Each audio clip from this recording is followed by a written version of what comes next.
Mass మహారాజా రవితేజ కూతురు మోక్షద తన సినీ ప్రస్థానాన్ని ప్రారంభించేందుకు రెడీ అవుతోంది.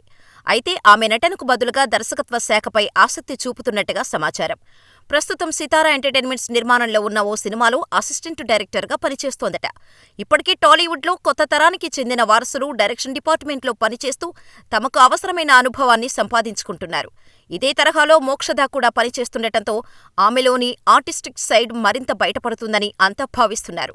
నటనలో కాకుండా తెరవెనక ఓ సక్సెస్ఫుల్ డైరెక్టర్గా ఎదగాలనే ఆమె ఆలోచన ప్రత్యేకమనే చెప్పాలి. రవితేజ తన పిల్లలకు నేర్పిన గుణం ఇప్పుడు స్పష్టంగా కనిపిస్తోంది. టాలీవుడ్ స్టార్ పిల్లల్లో ఎక్కువగా విదేశాల్లో కోర్సులు చేసి వచ్చి డైరెక్షన్లో అడుగుపెడుతున్నారు. కానీ రవితేజ పిల్లలు ఇండస్ట్రీలోనే మెళకువలు నేర్చుకుంటూ నేరుగా పని నేర్చుకుంటున్నారు. మోక్షదకు ఇది కేవలం డైరెక్షన్ మాత్రమే కాదు, సినిమాకు సంబంధించిన అన్ని క్రాఫ్ట్స్పై అవగాహన పెంచుకునే అవకాశంగా చెప్పవచ్చు. ఇక ఆమె సోదరుడు మహాధన్ కూడా ఈ దిశలోనే ముందుకు సాగుతున్నట్టు సమాచారం.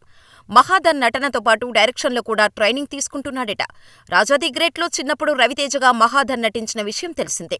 అన్నట్టు రవితేజ కూడా ఇలాగే సహాయ దర్శకుడిగా కెరీర్ మొదలుపెట్టి ఆ తర్వాత నటుడు అయిన సంగతి తెలిసిందే.